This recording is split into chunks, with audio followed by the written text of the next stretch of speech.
हरे कृष्णा। तो आज का प्रश्न ये है कि अगर भगवान समदर्शी हैं तो भगवान फिर कुछ लोगों की प्रार्थना सुन लेते हैं, उनकी इच्छाएं पूरी कर देते हैं और कुछ लोगों की नहीं करते हैं। तो फिर भगवान समदर्शी कैसे हुए? ये रहस्य हम लोगों को जानना है। इस रहस्य के बारे में शास्त्र में क्या बताया गया है वो हम लोग समझेंगे। देखिए, मंदिर वही एक है और उसके अंदर भगवान का विग्रह यानी भगवान की मूर्ति भी वही एक है, अलग अलग नहीं है। और उसी मंदिर में सैकड़ों हजारों लाखों लोग जाते हैं, हाथ जोड़ करके भगवान से प्रार्थना करते हैं कि भगवान हमारी ये इच्छा पूरी कर दो, ये हमको दे दो। तो भगवान कुछ लोग पूरा कर देते हैं और कुछ लोगों का नहीं पूरी करते हैं। ऐसा क्यों करते हैं भगवान? सबकी क्यों नहीं पूरी करते? तो क्या भगवान पक्षपात करते हैं या हमारी प्रार्थना ही गलत हो रही है? क्या है इसमें रहस्य, क्या है? देखिए, जहाँ तक पक्षपात की बात है और जहाँ तक भगवान के समदर्शी की बात है, तो भगवान के बारे में कहा जाता है भगवान समदर्शी हैं। ये बात सही है। क्यों? और भगवान ही भगवत गीता में ये बात बताते हैं, अपने ही श्रीमुख से भगवान अर्जुन को बताते हैं कि अगर आप 9वें अध्याय का 29वां श्लोक देखें तो भगवान कहते हैं, न तो मैं किसी के साथ पक्षपात करता हूँ, न मैं किसी से द्वेष करता हूँ और न ही मेरा कोई प्रिय है। मैं एकदम न्यूट्रल तरीके से रहता हूँ। भगवान कहते हैं, समो अहम सर्वभूतेषु न मे द्वेषोस्ति न प्रियः ये भजन्ति तु मां भक्त्या मैते तेषु चापि हम।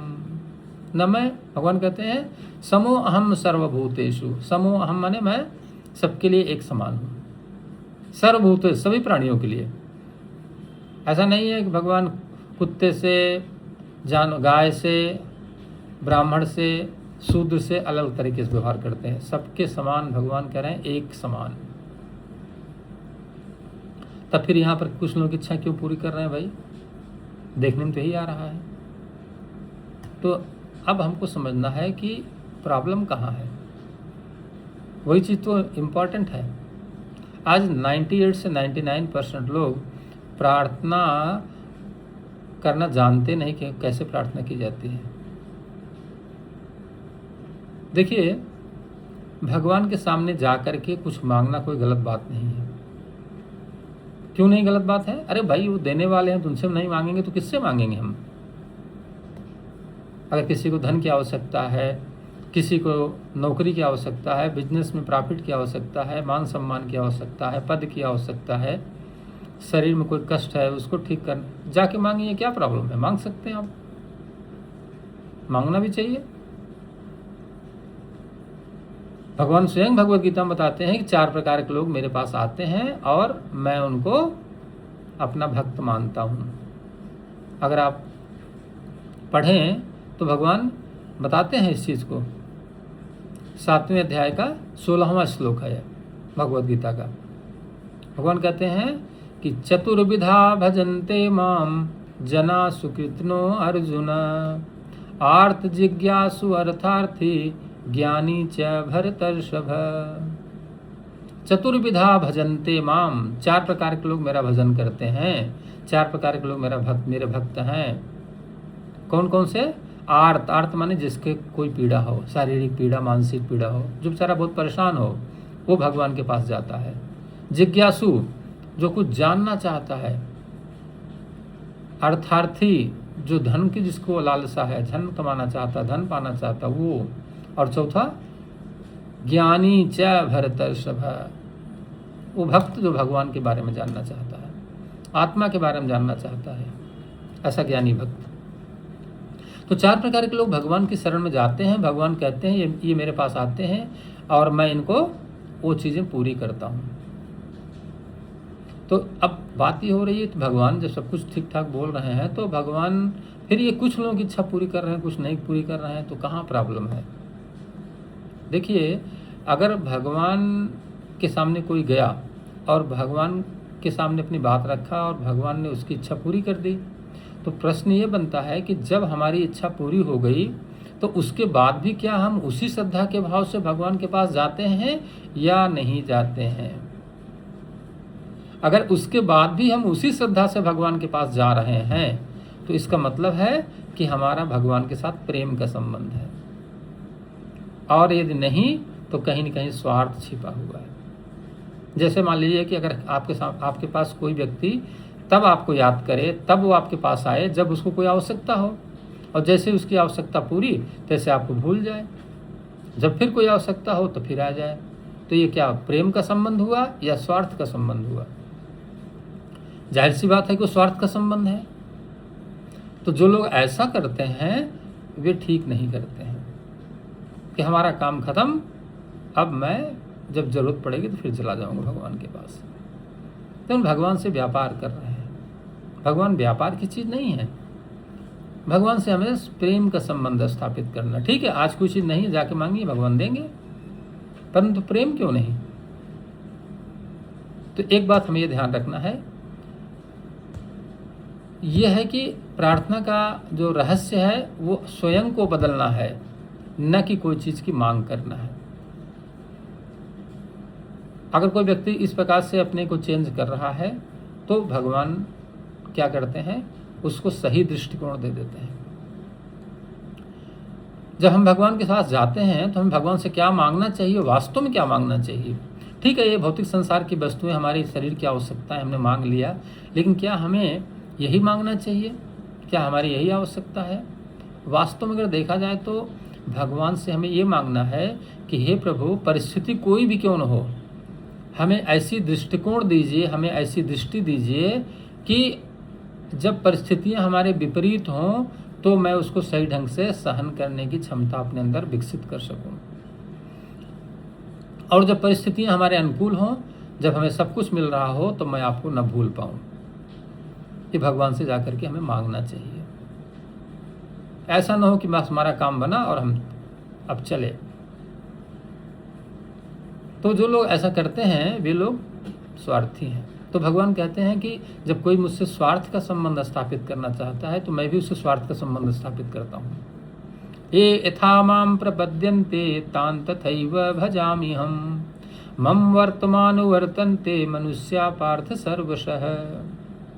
भगवान चौथे अध्याय के 11वें श्लोक बताते हैं कि अगर कोई मुझसे स्वार्थ का संबंध स्थापित कर रहा है तो मैं उससे स्वार्थ का संबंध स्थापित करता हूँ, और यदि कोई मुझसे प्रेम का संबंध स्थापित कर रहा है तो मैं उससे प्रेम का संबंध स्थापित करता हूँ। ये सब कुछ जैसा करोगे वैसा मिलेगा। तो इम्पॉर्टेंट चीज़ है कि हमको भगवान से सही दृष्टि मांगना चाहिए कि हमारी दृष्टि सही हो तो सृष्टि बदल जाएगी। यही कारण है कि जिन लोगों की दृष्टि सही नहीं होती है उसमें से कुछ लोगों को हजारों वर्षों तक हाथ जोड़ जोड़ करके मंदिर में जा के प्रेयर करते रहते हैं, उनकी रिक्वायरमेंट, उनकी मांगे पूरी नहीं होती, और कुछ लोगों की मांगे तुरंत पूरी हो जाती हैं क्योंकि उनकी दृष्टि सही है। भगवान कहते हैं कि एक पल का सही समर्पण, निष्कपट समर्पण हजारों लाखों शब्दों की प्रार्थना से कहीं ज़्यादा शक्तिमान है। भगवान शब्दों की संख्या नहीं गिनते कि आप कितनी बड़े बड़े प्रार्थना गा करके भगवान को रिझा रहे हैं। भगवान उसको सुनते भी नहीं, देखते भी नहीं। भगवान आपके मन का सही समर्पण देखना चाहते हैं, दिल का समर्पण देखना चाहते हैं कि कितना निष्कपट, कितना निश्चल मन आपका है। वो जो मन है ना, अगर हमारा निर्मल हो गया है, उसमें कोई मल नहीं है, कोई स्वार्थ नहीं है, कोई छल नहीं है, तो भगवान तुरंत आपकी मांग पूरी कर देते हैं। क्योंकि भगवान किस पास किस चीज़ कमी है? भगवान तो अनंत कोटि ब्रह्मांड के नायक हैं। उनके पास अनंत लक्ष्मियाँ उनकी सेवा कर रही हैं। भगवान जिस सागर में से अगर आप 2-4-6 बाल्टी पानी निकाल लीजिए, सागर के सेहत पे क्या फ़र्क पड़ेगा? कोई फ़र्क पड़ेगा? कुछ नहीं। ऐसे भगवान के पास अनंत लक्ष्मियाँ हैं। आपको 2-4-6 हज़ार करोड़ रुपए, 2-4-6 लाख करोड़ रुपए दे देंगे, आप भगवान के ऊपर कोई फ़र्क नहीं पड़ने वाला है। हमें ये समझना है कि हमें अपनी दृष्टि कैसी रखनी है। तो जब सही दृष्टि यह होती है कि भगवान से हम ये मांगे कि भगवान मैं स्वयं अपने को पहचान सकूं, मेरी दृष्टि ऐसी हो कि विपरीत परिस्थितियों में भी आपको न भूल पाऊं, आपके साथ प्रेम का संबंध बना रहे, परिस्थिति कोई भी क्यों न हो। तो क्या केवल प्रार्थना करने से ही सब काम बन जाएगा? ऐसी बात नहीं है।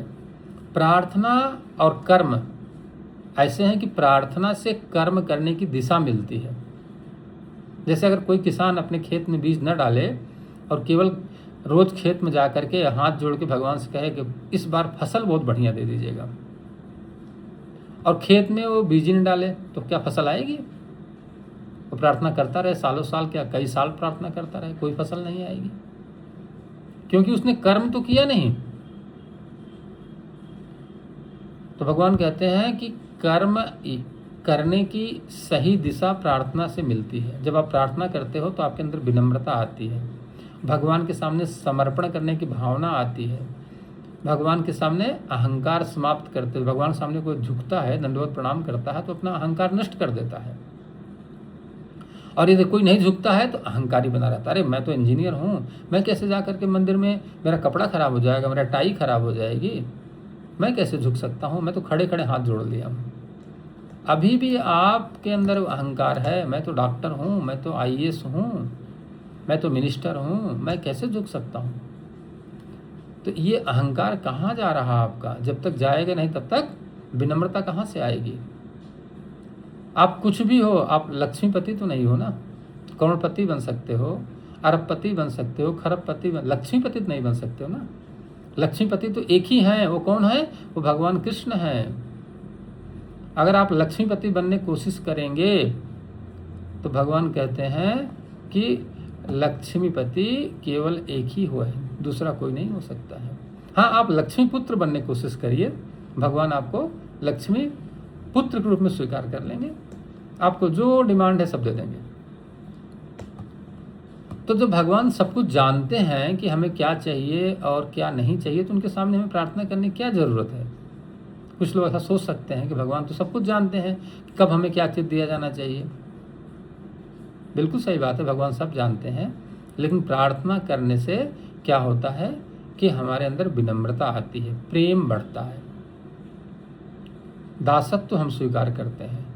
हम केवल मांगने के लिए प्रार्थना नहीं करते हैं, केवल मांगने के लिए प्रार्थना नहीं करना है। प्रार्थना का सही उद्देश्य क्या है? सही उद्देश्य है हमारे मन में निर्मलता आए, मन में शांति आए, तो समझिए प्रार्थना का उद्देश्य पूरा हो गया। समर्पण की भावना आ जाए तो समझिए उद्देश्य पूरा हो गया। तो जब जगत आपको इस प्रकार से दिखाई पड़ने लगे कि जगत में चाहे परिस्थितियां अनुकूल हों या प्रतिकूल हों, परंतु आपका मन एक समान बना रहे, तो समझ लीजिए कि आप सही ढंग से प्रार्थना कर रहे हैं। तो ऐसे व्यक्ति को भगवान वो सब चीज़ प्रदान कर देते हैं जो उसकी आवश्यकता है। भगवान सब जानते हैं। तो प्रार्थना का मतलब केवल यही हुआ, कुल मिलाकर के एक कोई भौतिक क्रिया नहीं है कि हाँ आपने हाथ जोड़कर खड़े हो गए और इस बात कह दिए कि हाँ प्रभु हमको ये दे दीजिए। प्रार्थना का सबसे बड़ा चमत्कार ये होता है कि बाहर की दुनिया में बाद में परिवर्तन होता है, अंदर आपके अंदर पहले परिवर्तन होता है। तो जब आपके अंदर आप पहला परिवर्तन शुरू हो जाए, आपके अंदर से काम, क्रोध, लोभ जाने लगे, तो समझ लीजिए आपकी प्रार्थना सही चल रही है। बहुत लोग क्या करते हैं ना, प्रार्थना करते हैं, मांगते रहते हैं। मांगना कोई बुरी बात नहीं, जैसे कि बात हम लोगों ने पहले भी किया, लेकिन ये बात यह है कि मांग करके आप सब कुछ इकट्ठा कर रहे हो, आपके अंदर काम, क्रोध, लोभ खत्म हो रहा है कि नहीं हो रहा, उसमें परिवर्तन आ रहा है कि नहीं आ रहा है, ये भी चेक करना है ना। अगर ये परिवर्तन नहीं आ रहा है, केवल डिमांड बढ़ती जा रही है, मतलब क्रोध और लोभ और काम बढ़ता जा रहा है, तो फिर आपका प्रार्थना सही नहीं है, ये चेक करना है। मेरा जीवन प्रार्थना बन जाए, ऐसी मांग करना है भगवान से कि हे प्रभु मुझे ऐसी शक्ति और ऐसी भक्ति दीजिए कि मेरा आज का दिन नहीं, मेरा जब तक 100 साल, 50 साल, 60 साल, 90 साल जो भी मेरा जीवन काल है वो पूरी प्रार्थना बन जाए आपके लिए। तो ये प्रार्थना जब हम भगवान से करते हैं तो भगवान हमारी विनम्रता को देख करके भगवान हमको वो अनमोल रत्न प्रदान कर देते हैं जो मैं धारण कर सकता हूँ। अभी हमारे अंदर पात्रता नहीं आ रही, केवल हम क्या कर रहे हैं, मांग कर रहे हैं। मांग तब पूरी होती है जब पात्रता पूरी हो जाती है। तो भगवान कहते हैं ना कि अपने अंदर तुम क्या करो, वो गुण पैदा करो जिस गुण से भगवान प्रसन्न हो जाते हैं। तो गुण क्या है, अमानित्वम। अमानित्व माने विनम्रता। तो स्वार्थ का संबंध खत्म करना है, प्रेम का संबंध स्थापित करना है। तो फिर क्या होगा, हमारे जीवन में वो चीज़ प्राप्त होगी जो हम अपने जीवन में रियल चीज़ प्राप्त करना चाहते हैं। तो रियल प्रार्थना यही हुई कि मांगे करिए, प्रार्थना करिए, परंतु उसके साथ साथ ये परिवर्तन करिए कि मेरा काम खत्म हो रहा है कि नहीं, मेरा क्रोध खत्म हो रहा है कि नहीं, मेरा लोभ खत्म हो रहा है कि नहीं। क्योंकि भगवान ने भगवद गीता में ये 3 चीज़ नरक का द्वार बताया है। 16वें अध्याय का अगर आप 21वां श्लोक पढ़ेंगे, भगवान कहते हैं कि ये जो क्रोध, लोभ और काम, ये 3 क्या है, नरक के द्वार है। त्रिविधम नरकस्य इदम द्वारम नाशनामि आत्मनः काम क्रोध तथा लोभ तस्माते तत्रयम् त्यजेत। भगवान कहते हैं काम, क्रोध और लोभ ये तीनों नरक के द्वार हैं। अगर कोई किसी के अंदर क्रोध, लोभ और काम बढ़ रहा है तो समझिए नरक जाने का दरवाजा उसको खुल रहा है। गेट जो है नरक जाने वाला ओपन हो रहा है। तो हमें नरक जाना नहीं है, नरक का दरवाजा बंद रखना है। तो काम, क्रोध, लोभ को खत्म करना है। मांग करिए और साथ साथ ये भी चेक करिए कि हमारे अंदर परिवर्तन हो रहा है कि नहीं हो रहा। यदि हो रहा है तो समझिए बहुत अच्छी बात है। मांग भगवान से करते रहिए, भगवान देते रहेंगे। और यदि नहीं हो रहा है क्रोध, लोभ, काम कम, तो हमें क्या करना है, परिवर्तन अपने अंदर लाना है। बाहरी जगत में बाहरी परिवर्तन होगा, पहले आपके अंदर परिवर्तन आएगा। ये समझ के प्रार्थना करना है। तो ये इसका रहस्य है। इसलिए भगवान कुछ लोगों की मांगे पूरी करते हैं, कुछ लोगों की नहीं पूरी करते हैं। तो अगर हम उस कैटेगरी में आते हैं कि हमारा मन निर्मल हो गया है तो हमारी मांग पूरी होगी, नहीं तो अभी हमारी मांग पूरी होने में समय लगेगा। तो हमें अपने अंदर परिवर्तन करना पड़ेगा। तो ये है भगवान को समझने का दृष्टिकोण। इसी दृष्टिकोण से हमें भगवान को समझना चाहिए। हरे कृष्णा। विश्व गुरु श्रील प्रभुपाद की जय।